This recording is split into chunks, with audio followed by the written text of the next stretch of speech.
big week. We have launched artwork services and what's it called?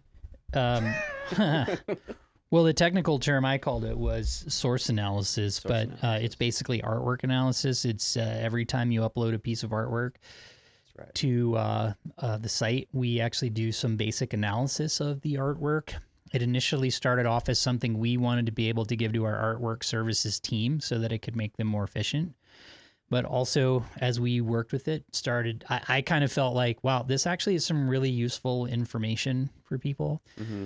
To be honest, it is really useful. To be honest, my biggest concern was confusing people. So I think the hardest part of it was making it kind of like useful and easy for people to kind of get a few basic indicators. It's a lot more complicated under the hood, but a few basic indicators that can just help them understand, the likely outcome of their product based on their artwork. Well, that's why you kept asking me for my feedback, because you wanted to make it easy for somebody who didn't quite get it. And now we landed at a perfect spot because I can kind of understand it, and that means most everybody else should. I started with you because I was like, hey, this is the dumbest guy in the room. Well, in the room of just two of us, yes. So not a high benchmark to hit. Yeah, I got feedback from you. I ask a lot of other people in the industry as well. I don't have their permission to name them, but we talk to a lot of customers. We talk to a lot of folks we know from the screen printing and DTF and embroidery industry to get feedback on it as well. And if we would have launched what I initially developed, man, it would have been garbage. But as we went and talked to a lot of people and got feedback on it, it turns out that I think we made something pretty useful. Yeah, useful. I mean, I think we did two things that are pretty useful. And just to delineate here, because we already talked about artwork services, but what is the difference between the artwork services and the artwork analysis? Help our listeners understand that. Yeah, I mean, the artwork services is literally us helping make some basic updates to your artwork, or just, I would call it preparation work, right? And then sometimes doing some advanced stuff where we may actually help with artwork, not creation, but like really more deep edits. Artwork analysis is it's diagnostics, right? It's triage in a way. Yes, when I look at it, I think of it as a benchmarking tool to help me improve or just understand where my artwork's at. Yeah, I think so. It's very informative, and but I would also be cautious in saying, and this was a concern I've had about even showing this to people, is everybody likes to get an A grade on everything, and it's like, how do I get perfect? How do I get perfect? This isn't about being perfect, because if you made it perfect, you would also lose what's great about some cool piece of art on a shirt, right? It's just about getting a basic understanding of, where it's going to look, where it's going to be. And so I would just caution people as to say, don't try to get 100% when you see the metrics we're about ready to show. Don't go for 100%. Just it's a great benchmark of where you're kind of along a continuum. Yeah, I think it would also give the customer, shopper, person ordering a little bit better indicator of what to expect the final product, the thing they're handing their customer, what that experience is actually going to truly be like. Yeah. And look, we've seen it. And so I think we have context for what we're talking about, but maybe we should just dive in and do, like, let's upload a couple images, look at this feature, and just talk about it in terms of what you're really going to see on the screen. Sure. Good. All right. Am I jumping to that too soon, or am I just overly excited? Don't worry, you can see on the talent monitor we're both still on the No, you're good. I think it's fine. Okay. Let's do a few different image types so that you can kind of see the differences, what you're seeing here. I mean, let's approach it as if somebody was ordering. Okay. Like step by step for one, talk through it, and then maybe a different piece step by step to kind of show, like, oh, that's how one helps the other, how one's different. Yeah, so you can kind of look at it, decode it a little bit, and see. Great. Yeah. All right. Also, I would just say I don't really read the comments in any of the YouTube videos, but if somebody's got some comments, send us a note on our help or leave a comment. We may look at the comments on this video. Anonymouse here is one of our very first pieces of artwork from way back when we started building the service. And so why don't we just use that? I've got it pulled up. The thing about this piece of artwork is it does have a transparent background, but it is kind of one continuous sort of piece of ink, right, on a shirt. And if I just leave this at, I'm going to leave this at 10 inches wide. We only need to like get one. I'll accept our new art services. Add it to the cart. Now, when you add it to the cart, where you're going to see this is under pre-flight summary. And that's going to be in the cart on every piece of artwork individually. So I can actually open this up and take a look at what you see here. The first section is all about your resolution. I mean, resolution is really important to the outcome of a DTF. If you have something super low resolution, it's it could potentially be blurry or fuzzy edges, and might not look the best. And the hard thing to explain about resolution is it really is an effective resolution. Like the image you upload, if you make it bigger or smaller, the resolution changes. And we actually made this so I think you can see everything on my screen here, right? If you can actually see it change in real time. So let's say we wanted this image as a solid piece of ink just to be something we're going to put on a left chest at 3 inches wide. When I roll that down to 3 inches wide, the effective resolution went to 307 DPI. But if I was all the way up at 10 inches, which is where we were before, you can see the DPI is getting to a point where it's, quite a little low. Does it matter on the file that you upload? Yeah. If you look here, you can see the original image dimensions that you uploaded were was 920 pixels wide by 937 pixels high. But I'm asking for a print that's 10 inches by 10 inches. And so when you do the math on that, that's how you get to the effective DPI. And what about PNGs, .ai, PDF? Does that affect that pixel raster vector type thing and how it scales on the image there? Yeah, I mean, DPI resolution really applies for the most part to raster images. Okay. Or pixel-based images is another way to say that. What kind of files are those? Those typically would be like a PNG image, which is pretty common. WebP image, you may not have heard of that, but you see it more than you think. Like if you make an image with ChatGPT, a lot of times the image you get from ChatGPT is a WebP image. It's just it's a format that Google came up with that is like a PNG, but it is nice because it's a much smaller file in terms of actual file size, but still the same color depth, things like that. Also, JPEG images, those will be raster-based files. And so at a foundational level, those kinds of files typically have worse resolution or scale to maintain the are limited in the scalability because the resolution will change when you make them bigger? Yeah, so let me unpack that. Those files, resolution matters for any pixel-based or raster-based image. Resolution matters. And yes, when you take a small image and scale it up, the resolution will get lower and lower, and that'll have a negative impact on the final outcome of the print. And so you need to start, if you're going to make a 10-inch wide image, you need to start with the big image so that it's, 150 to 300 DPI, when we, for the size we're going to print it. Target, I like to have an image that's at least 150 DPI, but ideally 300 DPI, just to make sure we have the best possible outcome. And we're talking about that effective resolution that you see here, right? Yeah. When you get below, say, 72 DPI, I think that's where you really start to get into the danger zone. And that's also where we'll just literally throw up a warning that says, hey, resolution check, click to learn more.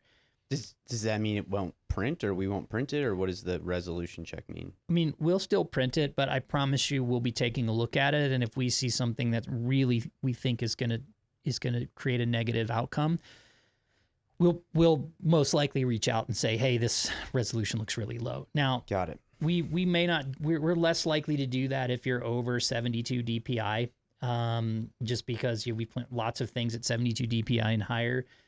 But if you've got a raster based, pixel based image like a PNG, a WebP, whatever, making sure it's like 150 is ideal. And you're not going to edit it here. We're just showing you the results. We're showing you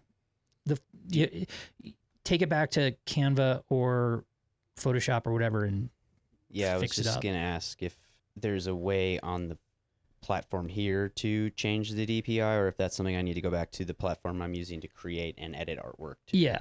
We made a very conscious decision to not be in the business of image creation because there's already so many tools out there that do that. We're really just here to say, give you some diagnostics on it and print the best image possible, and educate, because if we implemented anything a week later, we'd already be out advanced by AI or some other tool.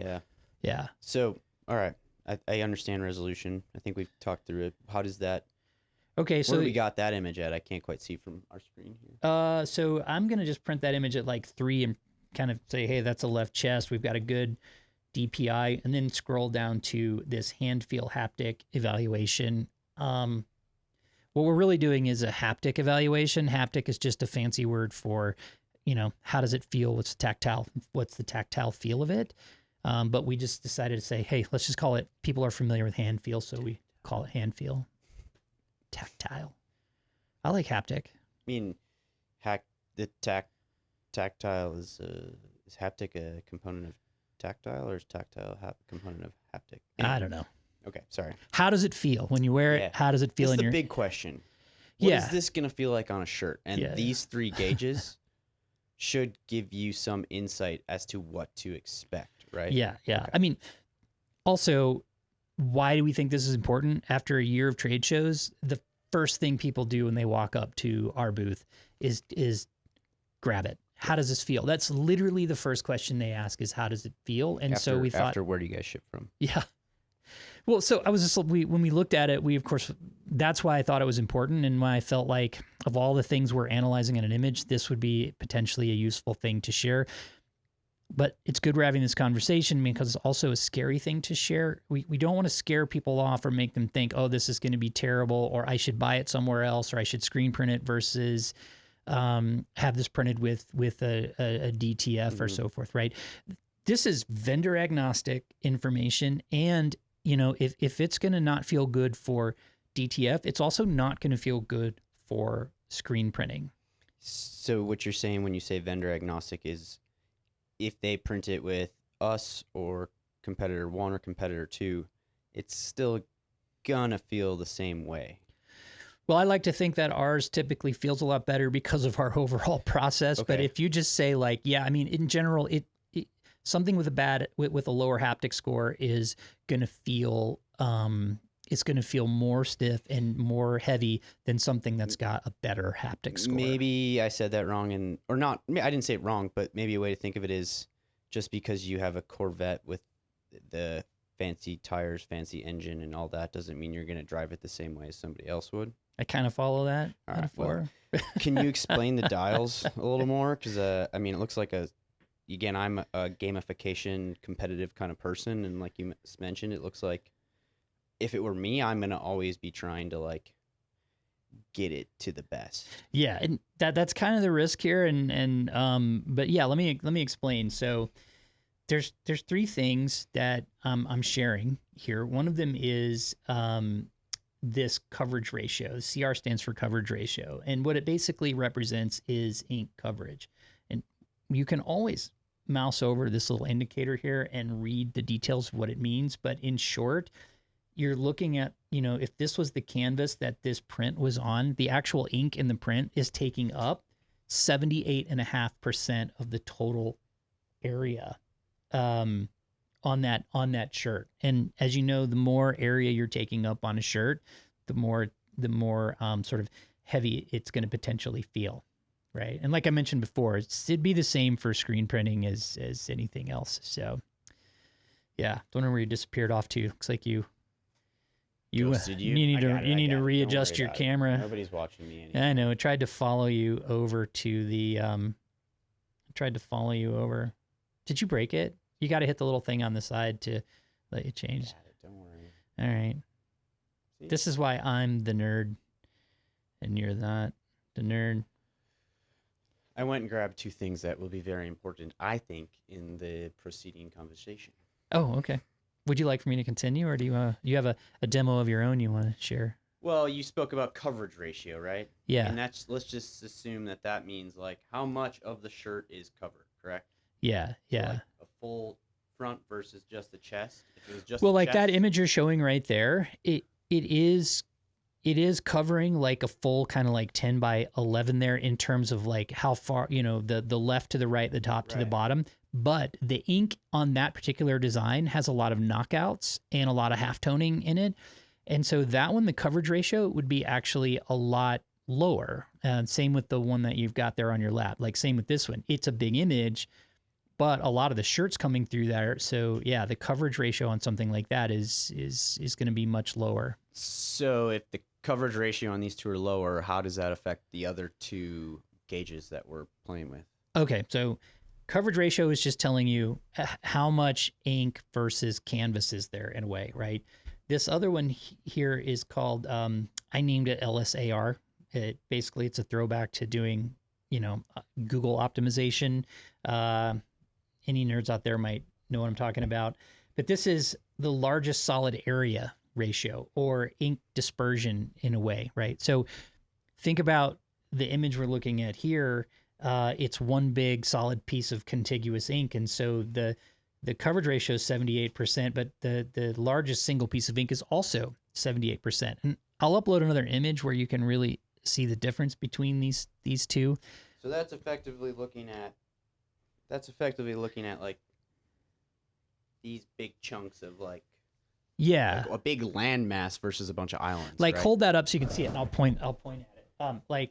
I won't physically point at it, but if you can see that in the screen there, right?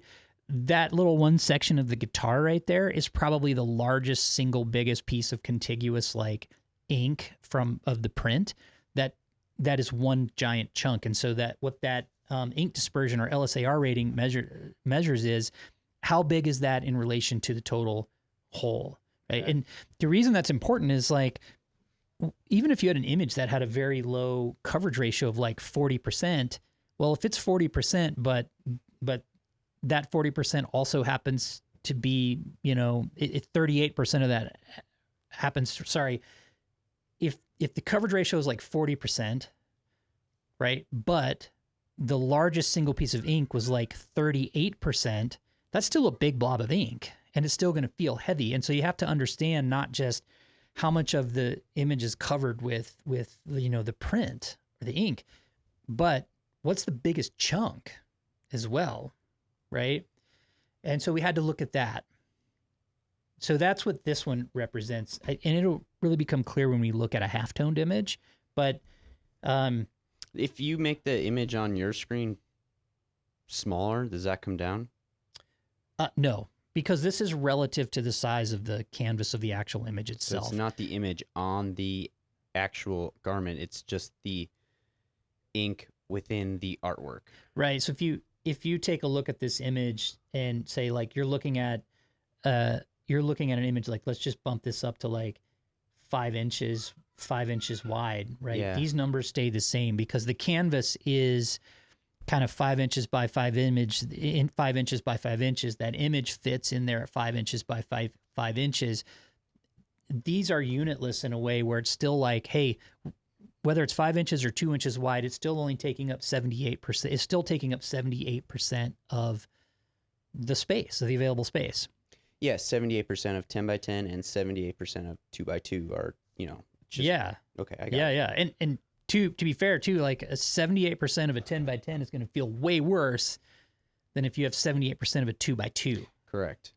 Right. So how do we figure that in? Okay, that actually kind of plays into this final rating here. This is if you only wanted to look at one dial on this whole thing, what you want to look at is what we call the H2I rating. Now, that's an internal indicator we made up ourselves. What that stands for is a bit nerdy. Soon to be trademarked.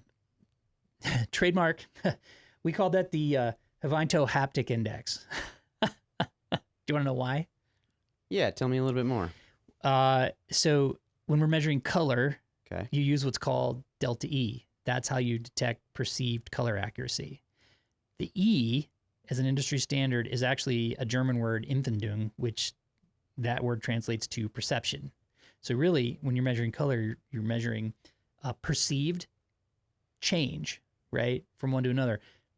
This is a Finnish word that means perception in a way. So you could really translate that to perceived, haptic, feel. What is the perception of the feel, the perceived feel of this device? So what's the hand feel? Yeah, what's the hand feel? But it's a metric. We wanted it's sciencey. We're being sciencey about it. I was like, cool, H2I. Let's do what the Germans did. Give it a fancy name with a meaning. And I, as you know, used to work for Nokia way back in the day. I have a lot of Finnish friends, and I thought it'd be fun to kind of a nod to all of my Finnish engineering friends. So that's where it came from. Okay. The metric itself is literally 0 to 100. Okay. The closer you get to 100, the better we are estimating the hand feel to be. This is like the opposite of golf. I want a high score here. You want a high score here. Okay. You want a low score on the CR. You want a low score on the LSAR, but you want to get a high score on. You want to get a high score on this. And if you look at the way these graphs work, they all go left to right because everybody likes to be up and to the right, to think up and to the right's better or to the right's better, right? Mm-hmm. Like a speedometer. Go to the right faster. Faster's better. But on these, it goes 100 to 0, 100 to 0, but we just reverse it so it's easier to kind of mentally wrap your head around. But while you want a lower number on the CR and the LSAR, you definitely want to get closer to 100 on the H2I or the perceived hand feel rating. But also notice, the only orange area here is very small, right? It's sort of light green through here from about 35 up to 55. It's kind of medium green, and then dark green over here on the right. And honestly, if you're anywhere in that range, great. If you're anywhere above like 65, it's gonna have a really great hand feel. And so you can look at it as kind of tuning indicator. The other thing we did with this is this is the first version of this. We are actually we are continually revising this based on a feedback loop into the algorithm. That spoiler alert, right? And so when you look at this, just know that as we get feedback on the hand feel from customers and the work we're doing, we're also feeding real world metrics back into this so we can make adjustments to the H2I algorithm. And it's cool right now. It's novel. It's neat, but it's just going to become more and more valuable over time as we start getting more and more real world feedback looping into and making adjustments to the algorithm here. Okay. Yeah. So can I get all the speedometers to be all the way to the right? Is that possible? I mean, it's possible, but you're going to sacrifice stuff to get everything all the way to the right. So, for example, if you wanted this to be all the way to the right at 100, you're going to have like an image that's 10 inches wide with two little small dots on it. And then there's no image there hardly it's 100 at all, but it's 100. Okay. The point is not, like I said, the point's not to get to 100. I get. So show me, like, do you have an image that is like you have the same one that is, there you go, halftone. Well, I've got a halftone. Okay. I got a halftone image here. Help me understand how those anchor kind of the images for me on those speedometers. Great. Yeah. So the one we were looking at before, one solid piece of art. This one is basically the exact same image, but we've halftoned this image, and you can see as I change the background color on the builder here. That's what it's going to look like on a black or a gray shirt. And let me just add that item there. I don't want any artwork services on that one. We know what we're doing. So this is uploading now. It's a little larger image, so it takes a little bit more of a second to load. There we go. Okay. Let's just pop this one open. We've got this at 10 by 10. Notice already that when I did this image, I made it bigger to begin with. And so the effective DPI at 269, it's really good. Like we're way above 150. We're close to 300. This, especially for half toning, that's really important. This is going to have a very high likelihood of turning out very well. Now let's look at the haptic evaluation. So the coverage ratio on this one is 46%. So only 46% of the available canvas is being covered by, or 40% of the max width times the max height of the image canvas is covered with ink. Compare that to what we had on the other one, it was 78%. So we've, in half toning it, we've, taken close to 40% of the actual. Theoretically, it should be half, right? Just kidding. Half toning. Yeah, I mean, I would expect less of it to be covered because we are theoretically removing it. So that makes sense. Okay. Yeah. So we've got what I would say is a better ink coverage score or coverage ratio because of the available space. We've reduced a lot of the ink that's on the image. We're going to let a lot more of the shirt come through, which is going to give which is going to give it a lot better hand feel. Now, if you remember the other one, the largest single piece of ink on that one was 78%. It was just the coverage. Our LSAR. Yeah, so the coverage ratio was 78. The largest single area was 78 because it's one solid piece of ink. So that makes sense. It maths out, right? Here, we've kind of half-toned it. There's a lot of knockouts, and so there's a lot of individual pieces of ink on this shirt now. And now the largest single blob of ink on the design only takes up 23% of that image. If you look at it, that largest piece is probably going to be like this little area here, or maybe this area here where you see the larger bit of ink. Mm-hmm. And so that is also going to is going to help make it feel better. Yeah, and I mean, inevitably, I would expect a half-toned piece of artwork to feel better. Yeah. I mean, that makes sense. Yeah. And I guess we're seeing that reality check with our gauges. Yeah. So everything kind of tracks. Why? What's the last gauge there? So the perceived hand feel here is coming in at 53. That's actually, I think, I would look at that and say, that's a great score for a t-shirt, like for a shirt like this with a 10x10 image on image. What was the score for the 10x10 of the normal or just full coverage? 27. Yeah, so I mean, effectively, you've improved the haptic analysis / the feel. We've improved with a perceived outcome of what it's gonna feel like a significant amount by just changing halftone. Yeah, I think So I think looking at it, it went from 27 to 53. You could arguably say we've doubled the improvement of the feel. We've improved it by a factor of 100% there, and one of the things to point out is this is also size sensitive, right? H2I. Yeah, the H2I is size sensitive. Like it is taking into consideration ink coverage. It's taking into consideration ink dispersion. There's a few other sort of like inside baseball bits and pieces that I'm not going to reveal in a podcast that we're doing that play into that as well. But the one thing I can talk about, because it's just obvious, is that the ink, the size of the print affects this. I mean, think about it. Even on this one, the bigger the rock, the bigger the splash. Yeah, but also think about it like this: like the shirt you're wearing right now, you've got a left chest, correct? And it's actually got a lot of ink coverage around where those mountains are, but it's small enough that big deal. Sure. Right. If you blew that up 10x10, it might feel a little bit worse in the real world. So yeah, so I guess maybe the first two, the CR and the LSAR, are mostly about the ink and or size of the artwork relative to itself, correct? Yeah, exactly. And the H2I, H squared I, is more about the artwork relative to the garment. Yeah, it's a composite score that has to factor in more than just how much ink is there, what's the dispersion of the ink, what's the largest ink size. As a composite score, what you want to do is you want to get down to what's this going to feel like in the real world. And when you do that, it's a nuanced thing, and you have to look at not only the basics, but you also need to take into consideration, well, how big are you going to print this thing. Okay. Yeah, I think I get it.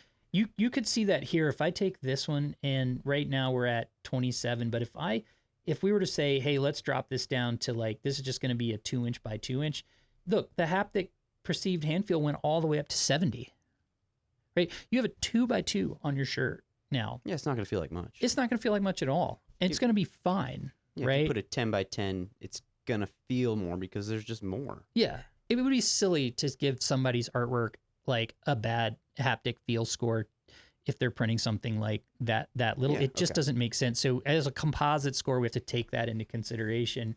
If you take this one down to the same like 2, so I'm going to just drop this all the way down to 2 inches. Let's see where that score comes in. That gives us 81, right? So this is 70, this is 81, and that actually moves on an exponential curve. It's not like a linear 1-for-1. When you get to a certain point, it starts to get a little bit nicer, but the improvement is more exponential the lower you get. Exponential or logarithmic? Man, I'm not a mathematician. Okay. My bad. Yeah. I just wanted to prove it was smarter. Yeah. Let's look at one more example. I'm going to upload an actual... Let me upload an actual SVG file here. So as you do this, riddle me this. Okay. Why would somebody start using us specifically for that tool in our system? Like, is that a significant reason for them to... I mean, other than all the other great qualities that we provide and consistency and support, and again, we're biased, but why is that tool such a game changer? I mean, nobody's really doing that or hasn't done it. I mean, it's completely a nuance it's a nuance in the industry that, maybe I'm answering my own question, that can really help people understand the reality of their artwork and the finished product. Or are you seeing it a different way? No, I mean, I think it kind of comes back to what we're trying to do as a company, where we're trying to be, we're outsourcing DTFs to people, right? But we want to act like their in-house team, right? Correct. And if you look at who you can order from, there's typically a couple of approaches people take with artwork. One of them is, we're not even going to accept it until you fix everything. The other is, we'll just print whatever you send us, go pound sand. Like gang sheeting, we talk about a lot. This is why gang sheeting is so popular. Companies can just say, send us a gang sheet. They don't have the opportunity to even look at the artwork. And so they're off the hook for quality, and they can literally just say like, look, we printed what you sent. We're not refunding your money. And if you need it, just order it again and pay us again. And it's 100% on them. And we're trying to be we're the company that shops come to say, treat us as if we're your own in-house team in the back room. And this is what in-house teams do. In-house teams understand things like, what artwork is going to make the hand feel better. But those teams aren't selling. They're not outsourcing. It's almost like you have a little bit of an advisor in your back pocket, right? Because I mean, if the customer came to you and you were kind of helping them understand what the reality of this going on a garment, like a DTF, like that kind of stuff, I guess it's almost we're just giving them more resources and tools to understand and do things at better. A higher level, professional level. Yeah. Yeah. I mean, how many times we go to a show and we talk to people and they're like, we really care about quality, right? And until it costs. But but they have no way to measure it. What's the objective measure, right? When they do exist, like you can have an objective measure for color. You can have an objective measure for hand feel. And even we do now, like we're creating one that we believe in. But there are those objective measures. And so, is this the thing that says like, well, this is the reason I'm going to work? Now, this is just one more arrow in our quiver in a way. And, I feel like it communicates to people that, I think as a person that would use it, though, it would give me more confidence. Yeah. Yeah. It'd make me feel really well supported and give me the confidence that this is going to turn out the best possible. Yeah. Like if somebody comes to you and says, we make the best DTFs, by what measure? Yeah. By what metric? Because everybody says that. Big company says it, and people are just like, got to believe what the marketing department says. And somebody that buys, a printer and puts it in their garage says the same thing. It's all marketing. Correct. I just really want objective measures that we can look at, point to, measure, and make improvements. Because if you can measure it, you can improve it. If you're not measuring it, you can't expect to make improvements. And that applies to color, hand feel, durability. It's something we focus on a lot. And this actually shares some of the metrics that we look at to help, our customers make improvements. At the risk of confusing them, because it is a risk to put this out there and show this to our customers and show this to our competitors. But I think in the end, the type of customer we have appreciates that. All right, show me the smiley face. Okay, sorry. So this smiley face actually is an SVG file. Oh, so you made it on Canva? I did not make it on Canva. You have the Canva Pro account. I had to use Illustrator because, yeah, amateur. What? Yeah. So here you have a Illustrator file. I'm sorry, I made an Illustrator, exported it as an SVG, and then so here now if I upload that, so let's just get one of those, bing, and I don't really need artwork services because I'm there. All right. Also, if you say no, we still look at it. We just don't look at it. No, we definitely do. As much. Yeah. We look at it kind of. We glance and not stare. At it. Yeah, it's peripheral vision versus like focus. Yeah, look at the pre-flight summary on this. You're all the way to the right. And we just make it known that it's vector-based, so, it's not raster, so resolution doesn't matter. The only caveat to that, and we make mention of that here, is sometimes Illustrator files, vector files, can have embedded raster images, but we don't automatically detect those. So in other words, you could make an Illustrator file, it can be all vectors, but you might import something into that file that's actually like a PNG or a raster-based image, and then in that case, the resolution of that would matter, but pulling those embedded raster images out and giving you a grade on those is actually quite difficult. We may do that in the future, but even if I did and I shared it here, it would be such a complicated graph to look at. No one would understand it. So just to make you aware, vector images can contain embedded raster images, which means that it could matter. We just keep the simple thing up here that says it's vector, it scales, it's fine, and so it's just always pinned all the way to the right, 0 to 1. High score. Yeah. All right, so then you have this one, you got a couple lines, little things, like the coverage ratio is 16%. The largest single area ratio is 11%. If you look at the image, you could kind of figure out what represents that LSAR is probably that big outline circle on the smiley face is 11% of the image. And at 10 by 10, we're estimating that a score of 74. If I drop that, let's drop that down to I'm going to drop this down to 3 inches and see where it pops out on this one. So yeah, that's now popped out at like 84. And if you made that like let's just say a 1 inch, you're all the way up to 91 at that point. But let's be clear. I mean, if you're anywhere midway up, I think the hand feel is going to be, fantastic. Okay. Yeah. All right. That makes sense. That's cool. Yeah. So did we just break the internet?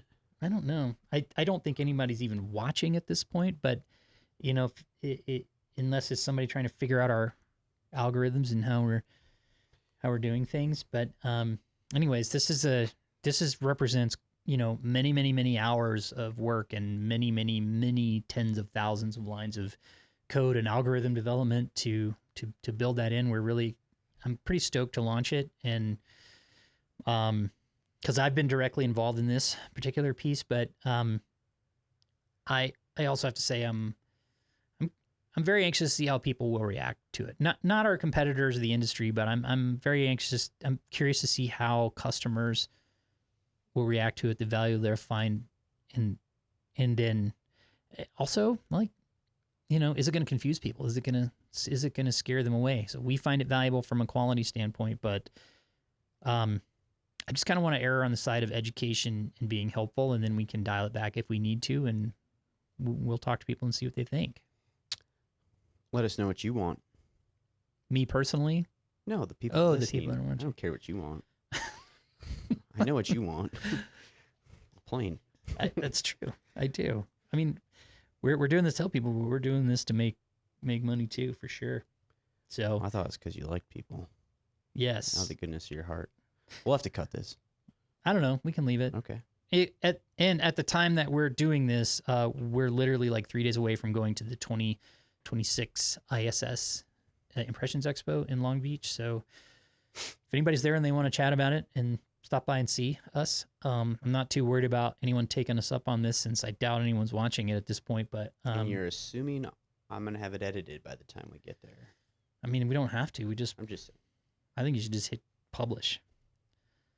I say that every time, and then you spend 4 hours nitpicking editing I do. Not anymore. I got All too right. much to do. Yeah. All right. Well, cool. Well, if the editing sucks, it's Paul's fault, not mine. Right. I'll take that. No, it's okay. All right. All right.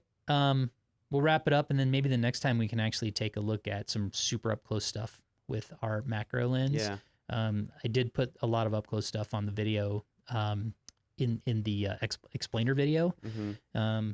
I did see that. Yeah, and the explainer video is Yeah. pretty cool to see the detail at like microscopic level, and that actually really helped me understand a little bit better these metrics. So they do go hand in hand. So make sure you go check that out. Yeah, and if you upload something, there's a link to that video right here, and there's a link to stuff about resolution here. We put that there just as your idea, educate people in line if they have questions about it. So we'll see if this helps or hurts sales, but I certainly think it will help quality. So there you go. Yeah, for sure. All right. Cool. Later. We'll end it there. Thanks, everybody. Bye.